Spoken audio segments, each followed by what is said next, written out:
from offer to close. I see we've got quite a few people here. This webinar is, the goal here is just to give you an overview of what it looks like to buy a multifamily property. And we have more webinars coming, and I'll link to some of those as we go through. But this is really just a high-level overview of the major steps that are involved, the different roles that are played, and the things you have to do in order to get a deal from offer to close. So I'm going to go pretty quickly, and but don't hesitate to ask questions in the chat room. I'll be monitoring it, and we'll have time at the end for questions as well. So let's jump right into it. So the agenda here is we're going to talk about several different things: making an offer, the contract, due diligence, property management, debt, equity, and the close. So let's get right to it. Oops, let me skip that. I meant to take that slide out. All right, so before the offer, I'm just gonna do a short commercial here. So before the offer, I really wish buying multifamily was this easy, where someone would just hand me the apartment building and that would just be in my hands like that. But the truth is that finding a deal, so before you even make the offer, that is often the hardest part. So if you've ever gone to any of these weekend workshops about multifamily, or really any kind of real estate investing for that matter, they tend to kind of skip this part. They put up on the screen how much money can be made. They show pictures of checks that people are cashing, but they don't really go into what it took to get to that check that you're putting in the bank. And because of that, we are doing a summit, the Finding Deals Summit. Some of you may have come to our Raising Money Summit back last fall. We're doing what's the Finding Deals Summit in April, and you can find out more about that at findingdealssummit.com. I've got that right down here at the bottom of the screen. And this is all about how do you find deals, whether it's for multifamily, single family, self-storage, any kind of asset class you're looking for. This is all about finding deals. And it's going to present stuff that I really wish I had known before I got into real estate investing. So that's on the finding deals part. Now let's get into underwriting, which is sometimes called analysis. I really don't know where the term underwriting came from. Basically what it means is you're looking at a deal and trying to decide if you want to make an offer, and if so, what the offer should be. And so a lot of times you may learn about analyzing a deal. Really what you're doing is underwriting. And so whenever you're talking to a broker, don't use analyze, use the word underwriting. You know, for our underwriting, we're looking for X, Y, and Z. So underwriting, this is a screenshot of one of our spreadsheets. We have a fairly complicated underwriting process. This is just one of several tabs on the spreadsheet. But the things I want to highlight are here in red. So up here is the asking price. They're asking for $10.9 million. This, by the way, is a deal we looked at very closely and spent a lot of time on before ultimately pulling out of it. But basically, they have an asking price. The strike price is basically the maximum amount we'll pay, and then the offer price is what we're actually offering. In this case, we actually did go up to the maximum amount that we would pay. But usually when you're doing offers, you start a little low, and then depending on the response you get from the seller, you may go up higher and higher. The underwriting covers the operating expenses for the property, the operating income and operating expenses.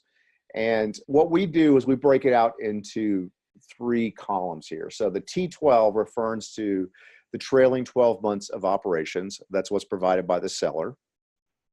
The day one means this is what we think the property is going to do on the very first day of operation. So T12 is what's happened in the last 12 months. But sometimes, like for example, if you're purchasing a property that they've done a lot of construction on and occupancy has gone from 80% in that first month up to 87% by month 12, you can reformat, or I guess interpolate the numbers to present a realistic picture of what you think it's going to do on day one.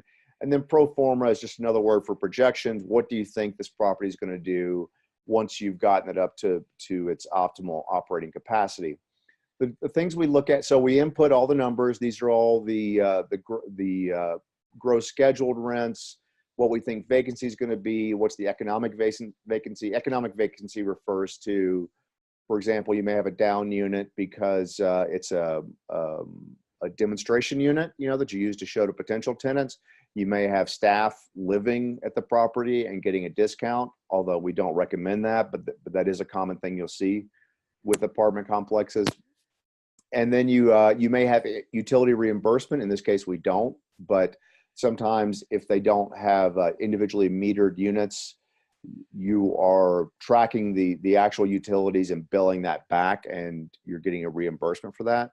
And then you've got your typical expenses that you see with the property. You've got taxes, insurance, maintenance, administration, management fees, marketing costs, utilities, contract services. That's things like pool service or garbage disposal, that kind of thing. Of course, your payroll, and then you have your total.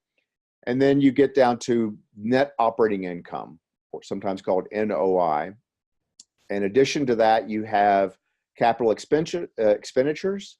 So those are just typical things you may be doing to keep the property up to date. Maybe you have to replace some appliances when something goes badly, or you may have to do some, maybe a new sign on the property if it's getting kind of old, that kind of stuff. That's what CapEx covers. And then you have your cash flow after capital, and then you have your primary debt service. And I'll talk more about debt in a little bit, but obviously that's a huge impact on cash flow. And then you have your final cash flow before taxes. And what we're looking at are these metrics down here: the cash on cash return, the debt coverage ratio, and the cap rate. So cash on cash return is basically what is the return you'll get on the actual cash you put into this property. So if you buy a property, let's say it's $1 million, but you get an 80% loan to value loan, that means you're getting $800,000 in debt, and $200,000 is the actual cash that you put into the property. And the returns you measure, you're not measuring against the total cost, you're measuring against the actual cash you put into the property. So that's your cash on cash return. Your debt coverage ratio, basically, this is what the lender is very concerned with, which is if the property is performing, or more importantly, if it's not performing that well, they want to know, do you have enough cash being kicked off by the property to cover the debt? And what they typically look for is 1.2. So that means if the debt coverage is say $500,000, they want to make sure that you have 1.2 times that, which would be what, $600,000.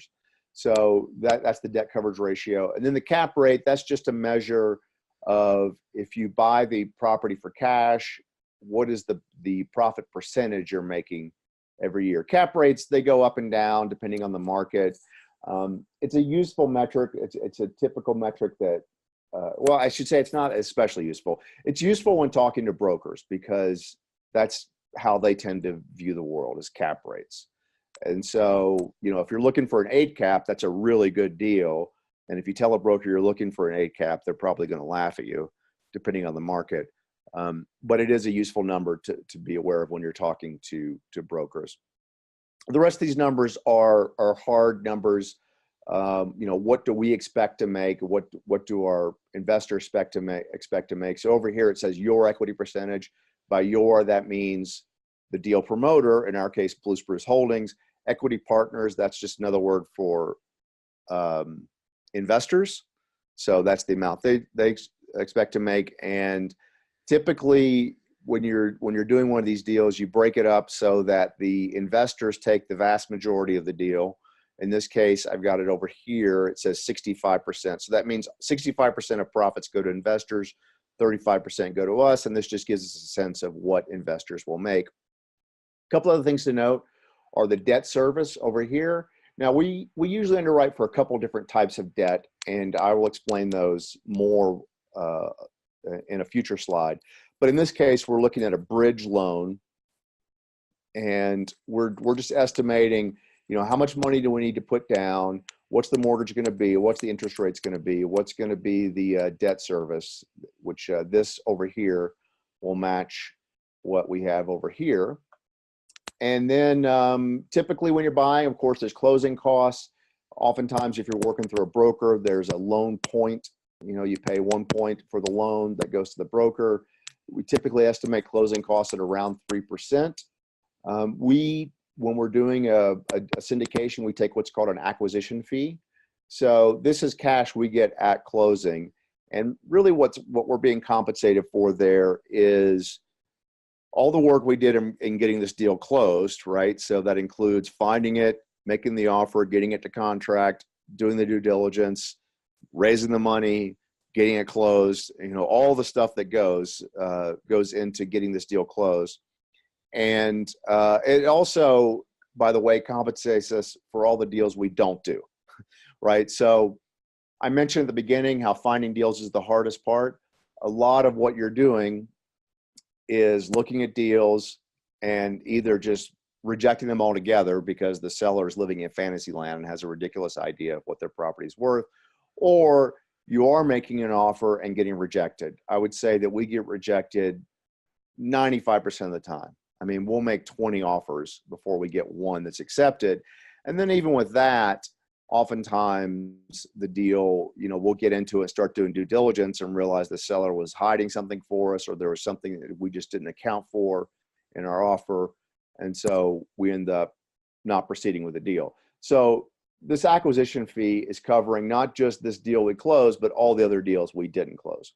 This number here, the total acquisition costs, this is basically all the cash it takes to get the deal closed, and that really is the investment. So this amount, 3.6 million-ish, is the number that is determining all of these returns down here to the investors. So when we're calculating cash on cash return, we're taking the total money that investors get and we're dividing it by the total money that they put in, and that's how we get that number. So let's move ahead. So the spreadsheet we used is a hybrid version. We based it on a program we went through, the RE Mentor program run by Dave Lindahl. We've built it out quite a bit from there and added our own underwriting criteria. But what I'd recommend for yourself, if you want to do this, is just to go to themichaelblanc.com. It looks like Michael Blank, but it's pronounced Michael Blanc.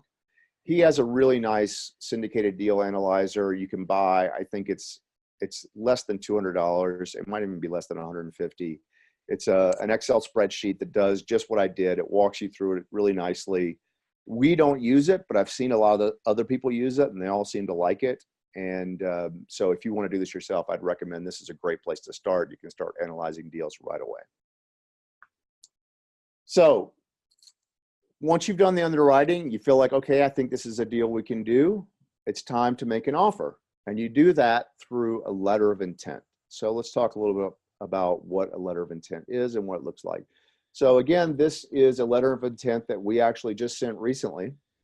I've blacked out the property location. But basically, a letter of intent is a quasi-legal document.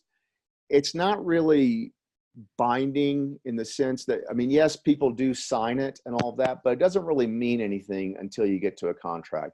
But it does lay out what, you know, how you've evaluated this property, what your offer is, and the broad outlines of what the contract is going to look like. And what I'm going to do is pop out here and just show you a little more detail of what it looks like.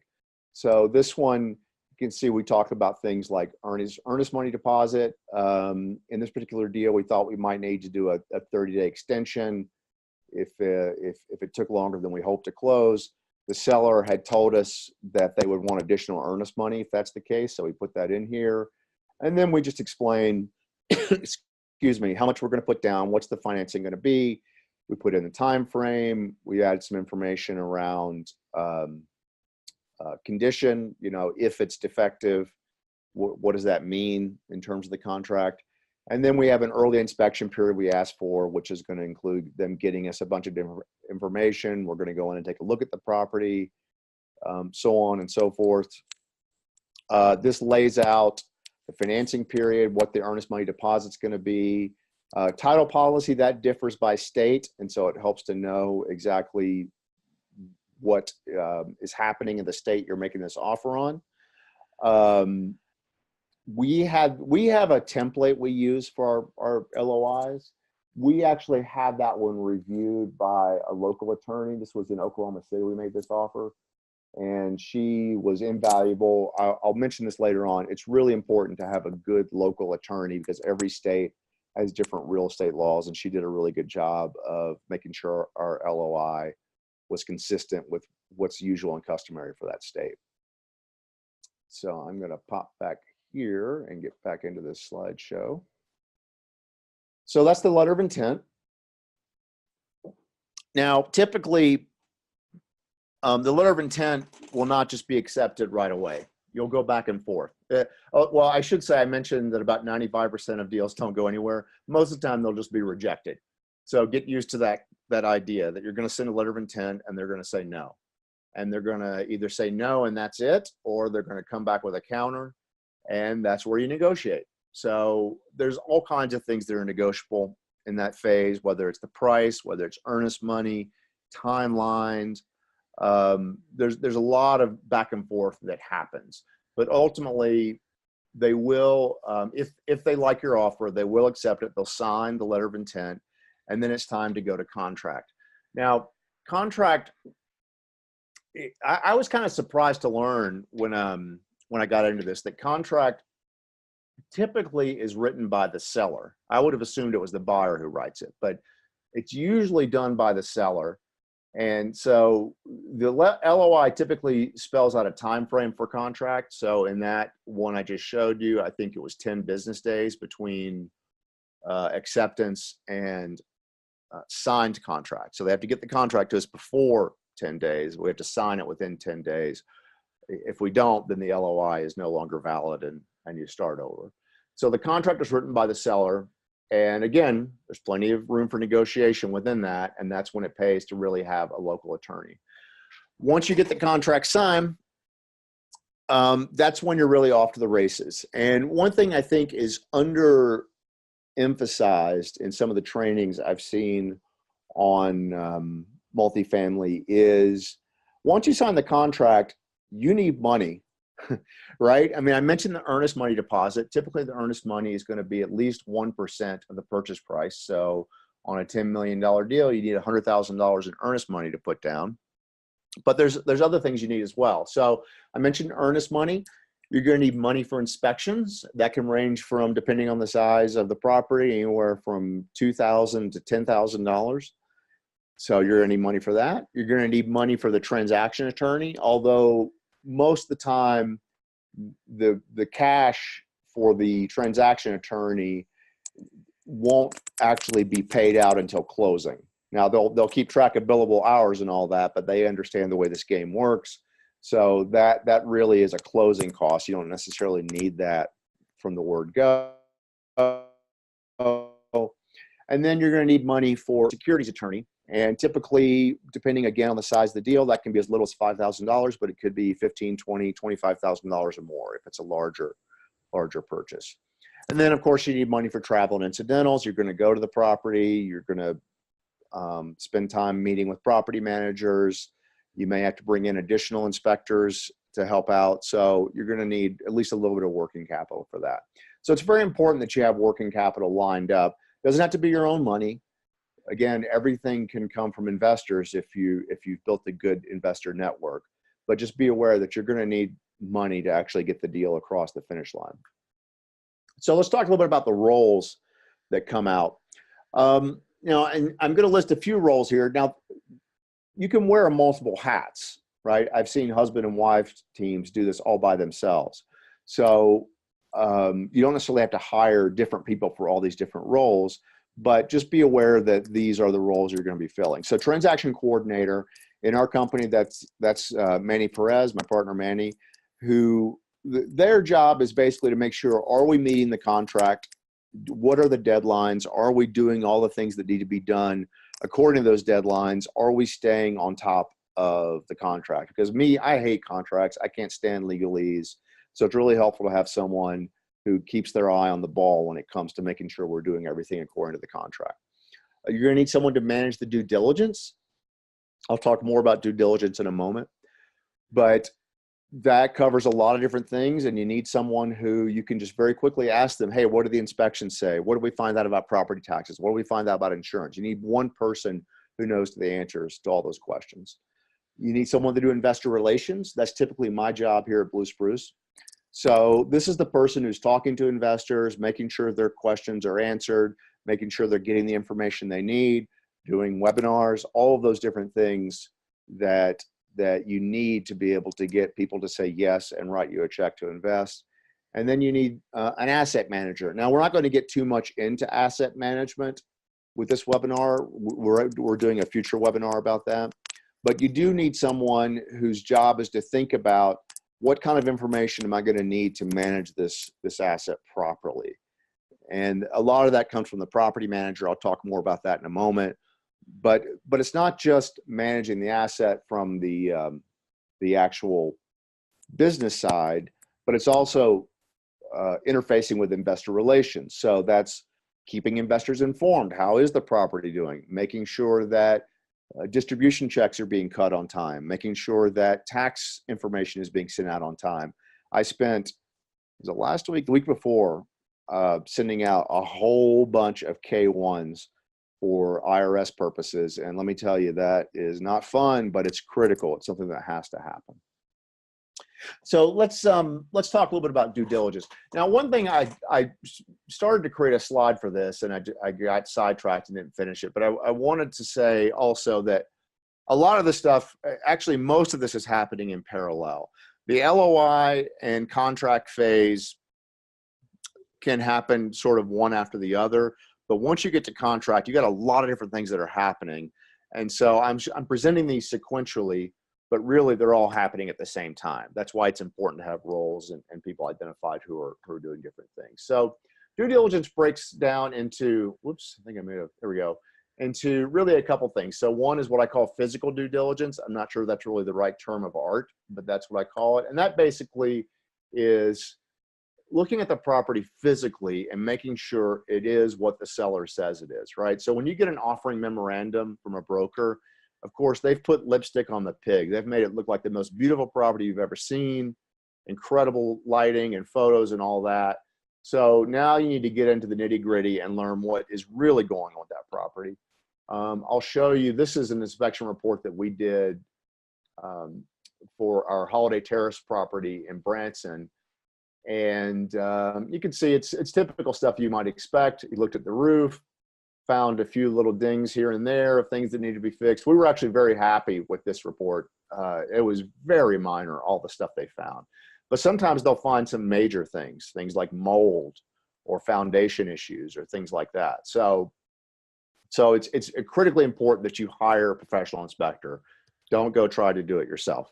Now, that said, the professional inspector, they don't usually look at all of the units. They take something like 20% of the units and look at them. So even though they have signed off on it, there's going to be a big disclaimer in that inspection saying, we did not look at every single unit.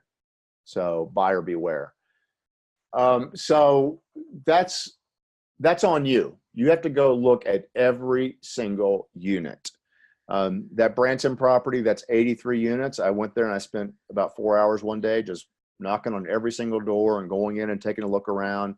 The main thing we're looking for there is we're looking for hoarders.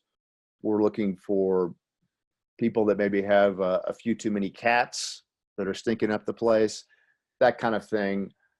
We don't expect perfection. It is interesting, though, to go through and see some people are just neat as a pin and some people are pretty sloppy. So it's critically important that you go in and take a look at those. You want to compare that to the rent roll. You want to make sure there's people there who, you want to make sure the people who are in these units are the people who actually signed the lease. Sometimes people are quietly subletting and not telling anyone, or they have an extra tenant there, a boyfriend, something like that they didn't tell anyone about. So you want to make sure that the units match the rent roll. You want to visit the property at night. You want to get a sense of what's going on after hours.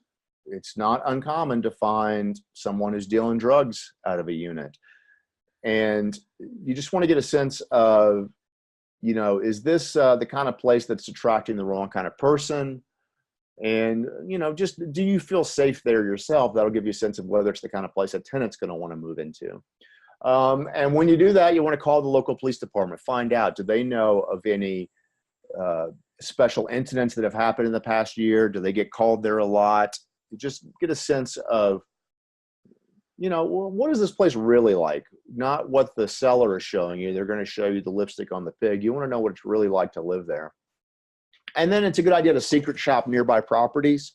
So figure out what are the comps for this property, what are similar properties in terms of condition and rent, and go in and take a look at what they look like. How do they compare to this property?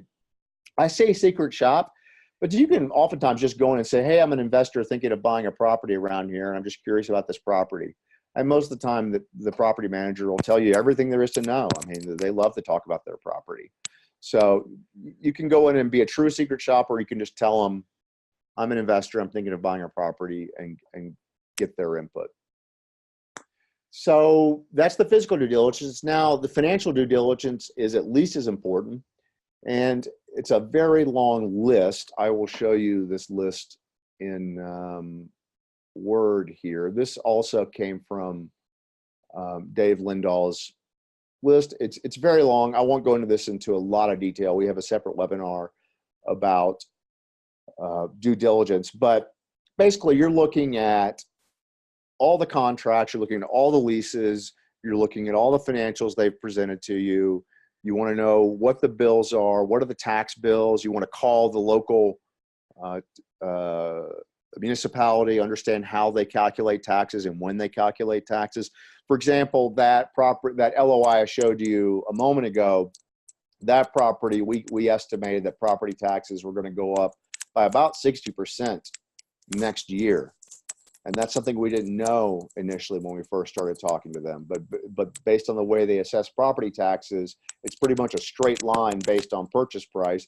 The purchase price was going to be about 60% higher than the seller paid for it, and property taxes were going to go up just as much. So that's a really important piece of information you need to have when you're doing due diligence.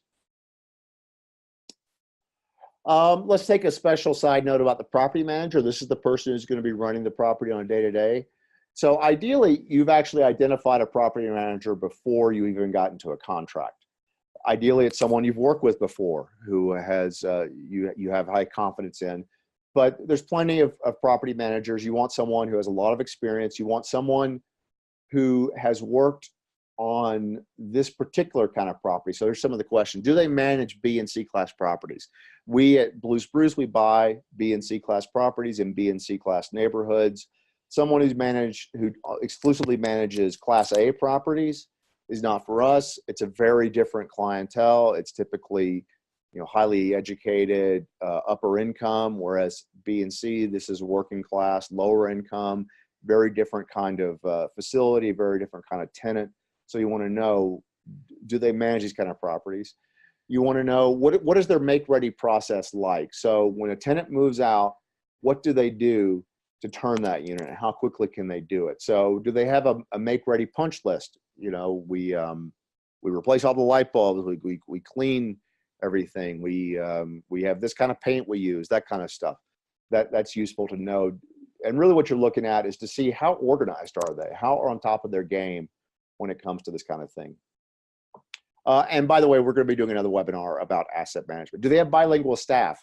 That is pretty important in a lot of municipalities these days. Do they have people who can speak, usually Spanish, for tenants who don't speak English as a first language? And how do they screen tenants? So there's lots of online services that are available, but typically beyond just the typical credit report, they have questions they ask. They're looking for tenant history. So you want to know how they go about that process. And then how do we access their software? This is a must-have.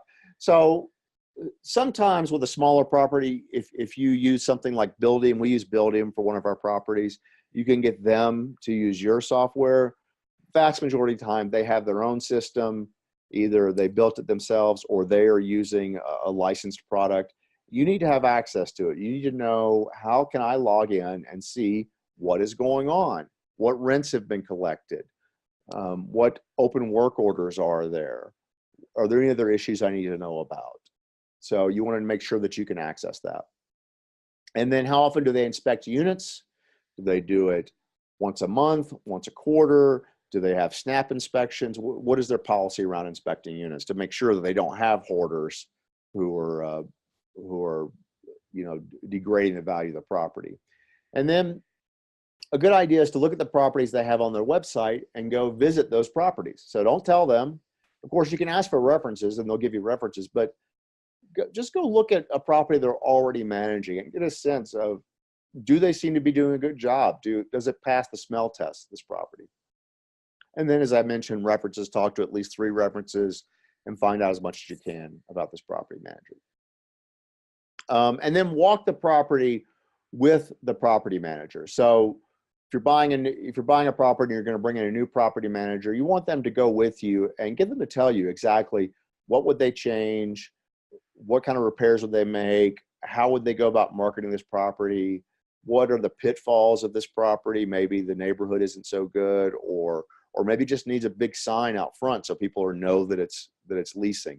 Just get a sense of how they would tackle managing this property. And this is a good commercial for a webinar we're doing, which is next Thursday. If you go to realbluespruce.com/DD, as in due diligence, you will, we'll go into a deeper dive about all of these things I talked about. And we're also going to feature an investor whose name is just went out of my head. That's what happens when you get older, who is going to talk about, from a passive investor standpoint, what does he look for when he does due diligence. So we hope you'll join us next Thursday for that webinar. So we've looked at the property, we've done some due diligence, we've made our offer, we've got to contract. Now it's time to talk about how we're actually going to pay for this property. And usually there's some debt involved, usually quite a bit of debt. So I'm just going to talk a little bit about debt and how to go about evaluating what type of debt you should use in a property. So there's a few types of debt. So one is what's sometimes called a balance sheet lender. A balance sheet lender is typically a local bank that they do not resell the loan to someone like Fannie Mae or Freddie Mac. So they keep it on their balance sheet. That's why it's called a balance sheet lender. Sometimes you can find good deals if you are working with a local lender.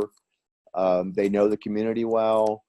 They are often hungry for your business in other ways. So if you're looking to buy several properties in a community, it might make sense to go to a balance sheet lender as opposed to agency debt. This is what the vast majority of deals are done with, is agency debt. That basically means Fannie Mae, Freddie Mac, and they have very strict, I shouldn't say strict, but they have very straightforward underwriting guidelines.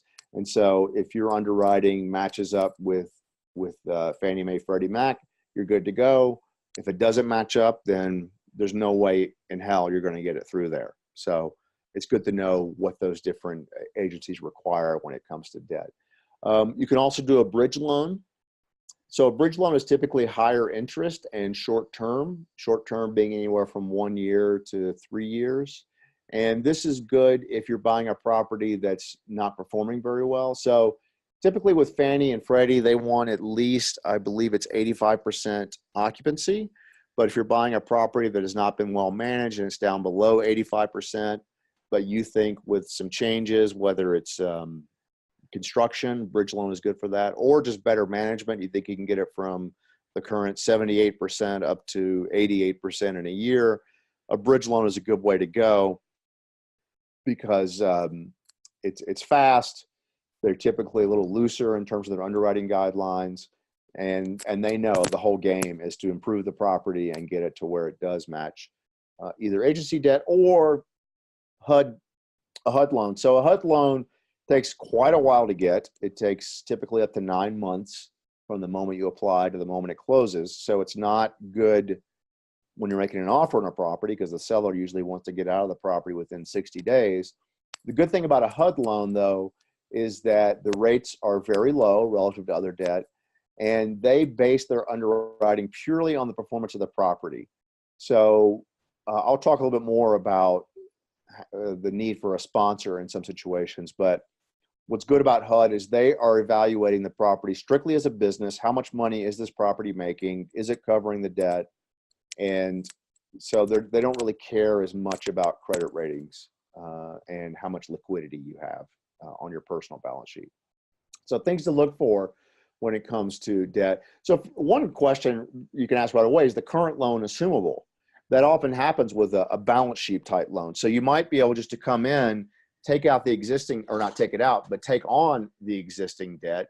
Usually there's a fee associated with that, 1% of the total loan. We did that with our property in Branson. It's great. It's fast. It's just a lot less brain damage than applying for a new loan. So if you can get that, that is awesome. So that's one of the first things you'll ask. I would say most of the time you can't, but it doesn't hurt to ask.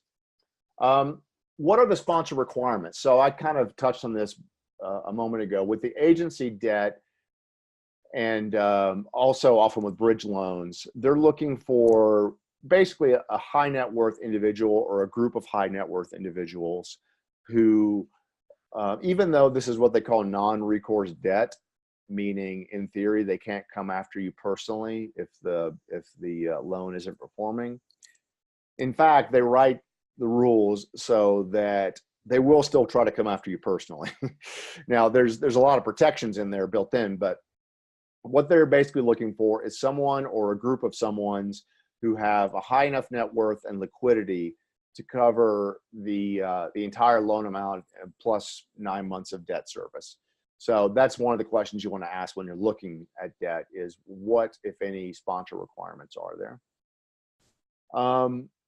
Once you find a lender you think you like, they'll send you a term sheet.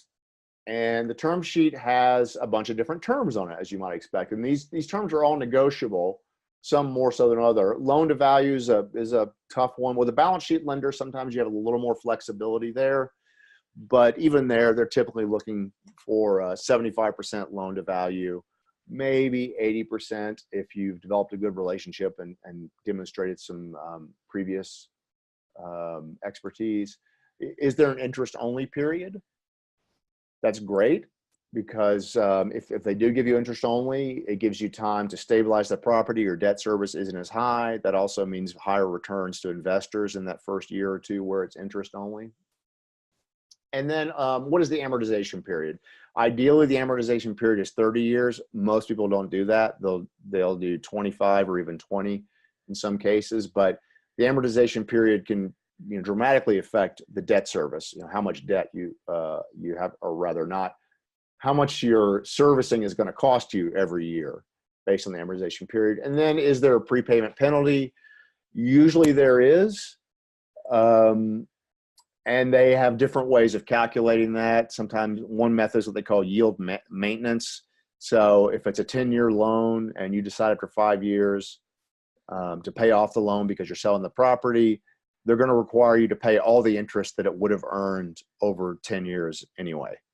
So that's a pretty steep penalty. Other times it's more just based on points, or they do sometimes what's called a 5-5-4-4-3-3-2-2-1-1, which basically means in the first year you have to do 5 years of interest payments. The first 2 years you have to do 5 years of interest payments. After those 2 years, then it's 4 years, then it's 3, then it's 2. They have different methods they come up with, but it would definitely be in there. There'll be some kind of prepayment penalty almost always. Equity. So this is the fun part for me, at least, because this is what I spend a lot of my time on, which is raising the money. And I showed you in that early underwriting slide how basically the money you raise covers all of the cost to buy the property, plus any closing costs, any reserves you have. And now it's time to go out and raise that money. So before you begin, there's a couple things you need to be aware of when you're deciding what kind of money, or rather how you want to raise money. So initially you have some legal decisions. So joint venture is the easiest and least expensive. But for any deal of any size, you're probably not going to do this. A joint venture basically means you're going to get one, maybe two investors. Let's see if I have Yeah. So it's best if you just have one or two investors. So if you've got a couple of high net worth individuals and you're going to go buy a property, if you only have a couple of investors, you basically all you're going to do is set up an LLC, and everyone's going to have a stake, and there's not going to be different classes of investors, and you're all going to be involved in decisions. Now, for the most part, you'll have a manager who makes most of the decisions, but these people, these one or two people, they also have a very strong say in the operation of the business. That's great if you only have one or two investors for a smaller deal, and it's least expensive. Now, what you're more likely going to do for a larger deal, and by larger, I mean, let's say 1.5 to 2 million and up, you're going to do either a 506B. This is from the SEC. And the 506B is the most common. Basically what this means is you can't do general solicitation. So in other words, you can't go run ads on Facebook, say I'm looking for investors. And you can accept up to 35 unaccredited investors. I guess I kind of skipped over the part about accredited versus unaccredited. But accredited investor is basically someone who's got at least $1 million in net worth, not including their house, or they've earned over $200,000 a year for each of the last 2 years, or if it's a couple, $300,000 for each of the last 2 years. Most people are not accredited investors, right? Most people have some money, but they're not necessarily accredited. So a 506B is good because you can accept up to 35 unaccredited investors. And in fact, 506B is the vast majority of syndications out there. I think it's something like 95%, and it's a lot of money. It's something like $1 trillion a year is raised using these mechanisms, and the vast majority of them are 506B. So especially for your first deal, it makes sense to use 506B. The only time a 506C really makes sense is if you need a general solicitation. So if you've got a really big deal, let's say you've got to raise $10, $15 million or more, then you may have to use general solicitation. But the trade-off there is you can only accept accredited investors. So you better have a very nice Rolodex, and you have to actually verify that accreditation. So on a 506B, you have a questionnaire that the investor has to fill out that specifies whether they are accredited or not. However, it's just a form they fill out and check off a box. There's no verification required. If you're doing a 506C, you need to verify it. Now, that can be done a couple different ways. They can submit copies of their tax returns, or more commonly, they can have their accountant write a letter saying, I certify that this person is accredited. But that's the big difference between 506C and B. The way I remember these, we've only done 506Bs. We've looked at doing a C before, but we haven't done it. The way I remember the difference between these two is B stands for buddies. So with a 506B, you can only get your buddies to invest. You can't go out and advertise for people you don't know. And since a lot of your buddies probably are not unaccredited, you can accept up to 35 unaccredited buddies into your deal. So you've decided what you're going to do legally. Now you're almost ready to go out and start raising money, but there's a few things you need to do first. So this is an acronym I came up with that I think is useful. This is what I call EBOP. So this is, you've decided to raise money, you've engaged the securities attorney to start drafting the operating agreement and the private placement, and now it's time to do EBOP. So the first thing you do is you create an entity. For every property, you're going to create a different entity, usually an LLC. However, if you're accepting foreign investors, particularly from Canada, you will prefer to do an LP. For reasons I don't quite understand, in Canada, there's a favorable tax treatment for LPs, limited partnerships versus LLCs. So you go out and create the entity. And creating an entity is something you can do in 5 minutes. Just go to the IRS website and register it, and bang, you have an entity. Next, you're going to go create a bank account for this entity. And I recommend doing this right away, right after you create the entity, because at the moment you create that entity, you just specify yourself as the sole shareholder of this entity. Then you go to the bank and say, look, I am the sole shareholder of my company, LLC, and I want to create a bank account. Otherwise, they require everyone who owns more, well, it depends on the bank, but typically anyone who owns more than 10% of the company has to go in there and sit with you while they create that bank account. And it's a real pain in the butt. So go to the bank account first, and then later you can always amend to that, but this will make it faster. because of the way banking laws work. It's even when it's easy, it's hard. Creating a bank account takes way more work than I would like, but it's something you have to do. Next, you get the operating agreement. And so that's where you're going to start specifying classes of shareholders and start divvying up who owns what. And by who owns what, I mean there's the operator, which is you, who is sponsoring or is promoting this deal. And so, maybe you own your share 100%, or more likely, if you're like Blue Spruce, you have several people involved. We all own a piece of this entity collectively. And then finally is the private placement memorandum. Now, these can be happening in parallel. You don't have to do the operating agreement and the private placement memorandum after entity and bank account, but you don't want to sign those until after you have the bank account. In particular, the operating agreement. Private placement, you don't actually have to sign. That's just a document for investors. A little bit more. Before you raise money, you're going to need to create some marketing materials about this deal. Now, I mentioned general solicitation. I don't mean marketing in terms of ads on Facebook. I just mean, what is it you're going to give to your investors or potential investors when you're talking about this property? So you're going to create a 15 to 20 page PowerPoint, probably convert it to a PDF file so you can give that to investors. That's going to include a few things. It's going to include an executive summary. Basically, what is this property and why are we buying it? What else do you need to know about this property? How many units is it? How many 1 bedrooms? How many 2 bedrooms? How many studios? Lots of pictures. Pictures, they just tell 1,000 words. As many pictures as you can. People, they hate looking at, well, there's a few people who love looking at numbers. The vast majority of investors, they just want to look at pictures. Who's the management team? So this is you, your team. Why should they trust you as a good operator of this property? What is the business plan? So we're going to do some construction to replace the countertops and flooring in these units, and that's going to raise rents by $75 on average, and it's going to take us 18 months to get rents up to that new level. Your financial projections, we typically do 5 years out.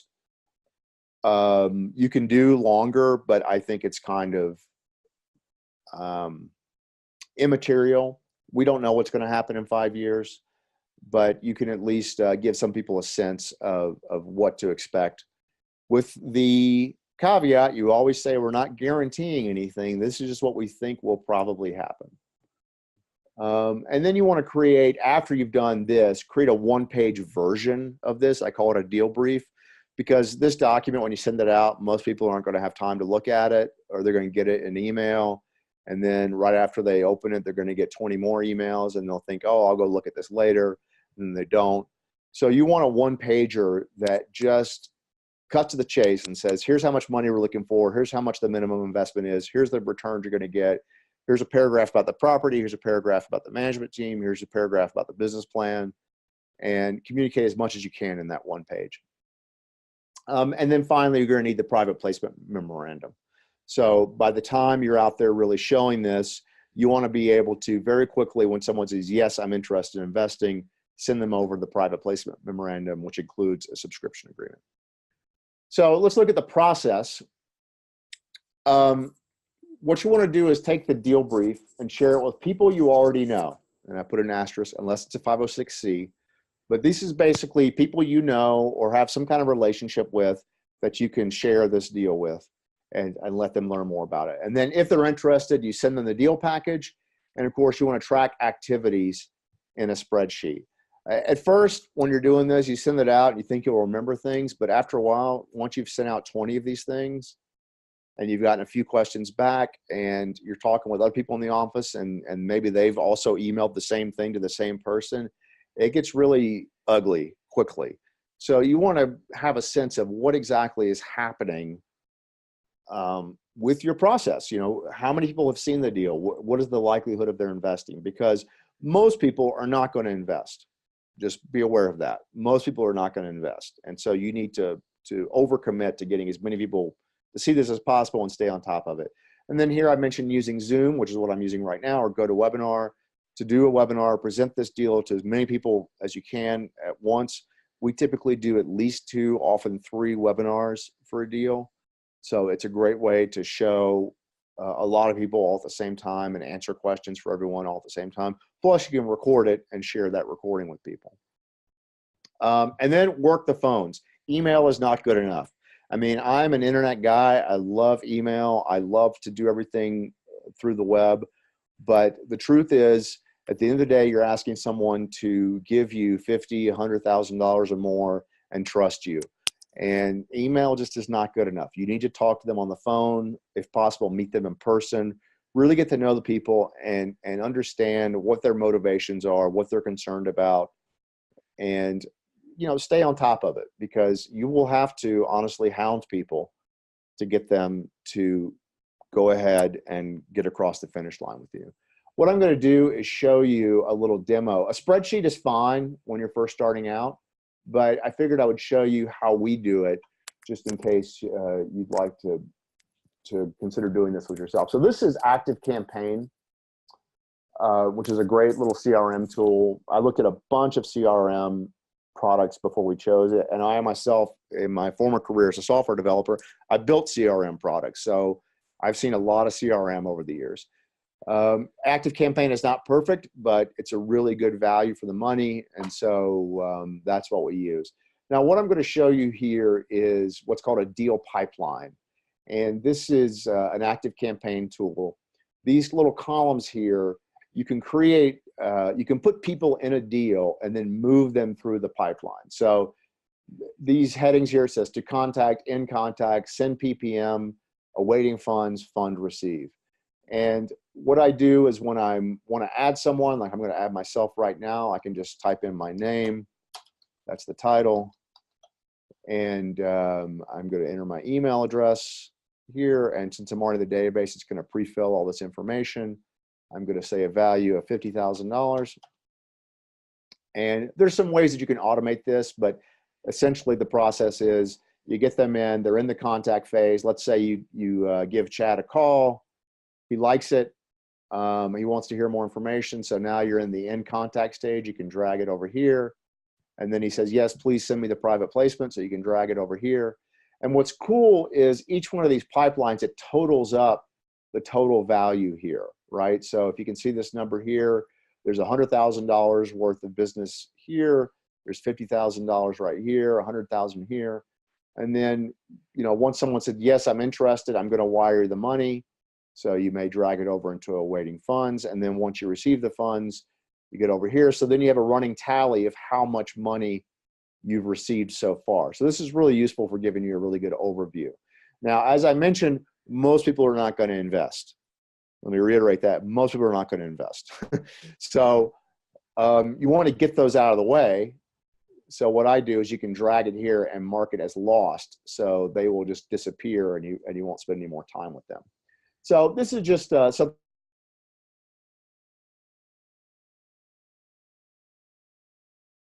I wanted to show. I was kind of surprised that you can actually do this kind of thing with a relatively inexpensive CRM. So I just wanted to give you a sense of what that looks like. Something else, if you're like us, most investors you work with are smaller investors, and oftentimes they're new investors. They may have never invested in a private placement before, or maybe they've only done it once. And a good thing to do is just to send them a link to this, realbluespruce.com/ppm. And this is a video we made where I just walk you through what are the pieces of a private placement memorandum. It can be overwhelming. You get this document, it's got, at least 60 pages for the private placement, another 60 or 70 pages for the operating agreement, a 20-page subscription agreement.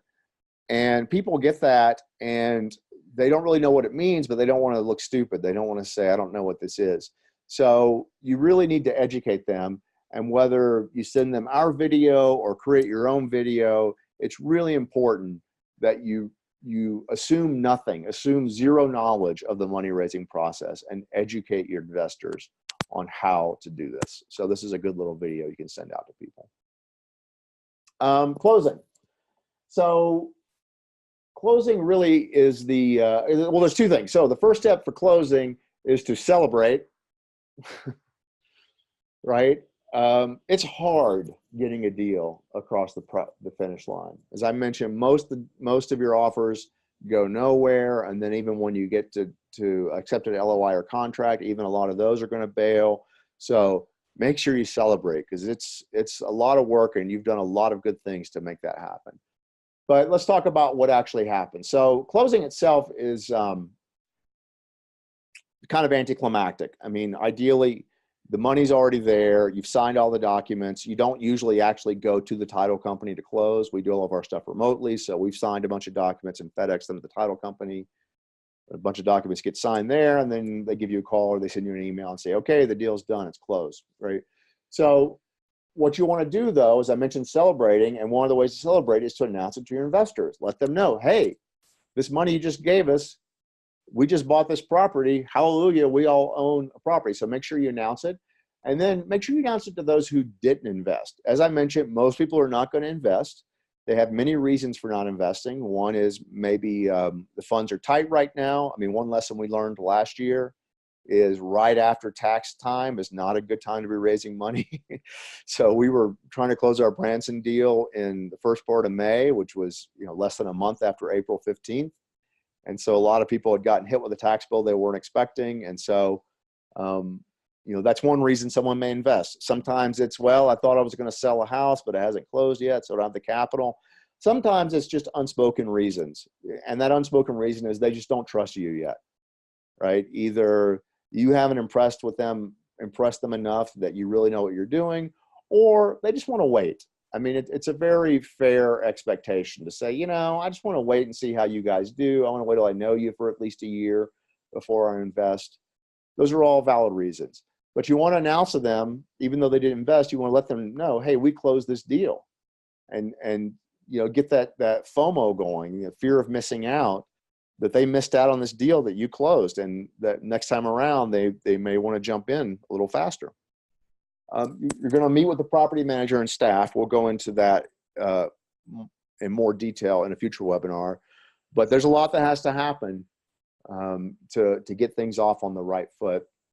And then, of course, actually not of course, because most people don't know this, you have to send receipts to investors. So on a private placement memorandum, there's the very last page is what's called the receipt and acknowledgement.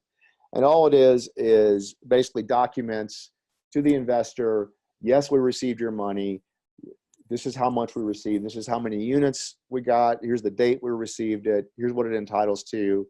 And then you sign that and send that back to them. Now, what we send, I should have included a screenshot here. We send out a quote unquote certificate of ownership to the investors as well, which is just a nice little, it's the kind of certificate you can buy at Office Max or Office Depot.